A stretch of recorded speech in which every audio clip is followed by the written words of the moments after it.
سے ان کے بچے کو پڑھایا. اب تو کسی نے آج تک قرآن کا ادا نہیں کیا.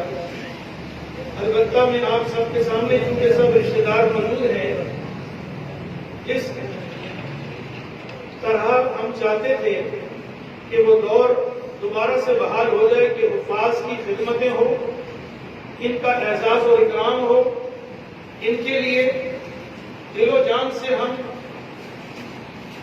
ہر چیز نچھاور کر دیں کہ انہوں نے ہمارے بچوں کو اس قابل بنایا.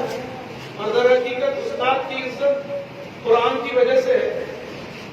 تو نوید بھائی نے آج اس کام میں پہل کر دی کہ جس استاد نے ان کے بچے کو اس قابل بنایا ہے، میں بتانا تو نہیں چاہ رہا تھا، نوید بھائی نے بھی منع کیا، لیکن یقین جانے دل میں اتنی خوشی ہوئی کہ میرا دل چاہا کہ میں آپ کے سامنے اس بات کو بیان کر دوں کہ 50,000 روپے کا اعلان نوید بھائی نے قاری صاحب کی خدمت میں نذرانہ پیش کیا ہے.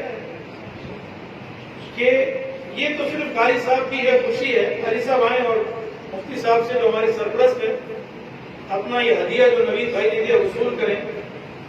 اور دوسرا قاری صاحب کے لیے ایک اہم اعلان ہے کہ قاری صاحب کرائی کی رہائش پر تھے. بڑی پریشانی کی زندگی آج کل، مہنگائی، مسائل کتنے ہیں، تو نوید بھائی نے قاری صاحب کے لیے رہائش کا بندوبست بھی فرما دیا.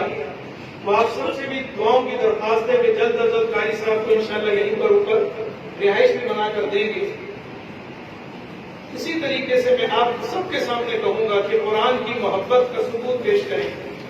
جن اساتذہ نے آپ کے بچوں کو آپ کو پڑھایا ہے، استاد کا مقام دوبارہ سے بحال کریں. وہ لوگ جنہوں نے علماء کے خلاف باتیں کی، قرہ کے خلاف باتیں کی، یہ ہمارے ہمدرد اور خیرخواہ نہیں تھے، یاد رکھیں. یہ وہ لوگ ہیں جو اسلام کے دشمن ہیں، قرآن کے دشمن ہیں. وہ یہ چاہتے ہیں کہ قرآن کی عظمت ختم ہو جائے. ان کو مجھے اور آپ کی میری داڑھی اور پگڑی یا کسی کی ٹوپی سے کوئی سروکار نہیں. وہ در حقیقت اللہ کی دشمنی مول لینے والے ہیں. وہ چاہتے ہیں کہ علماء کی اس دنیا میں کوئی قدر و قیمت نہ ہو تاکہ لوگ اسلام سے متنفر ہوں.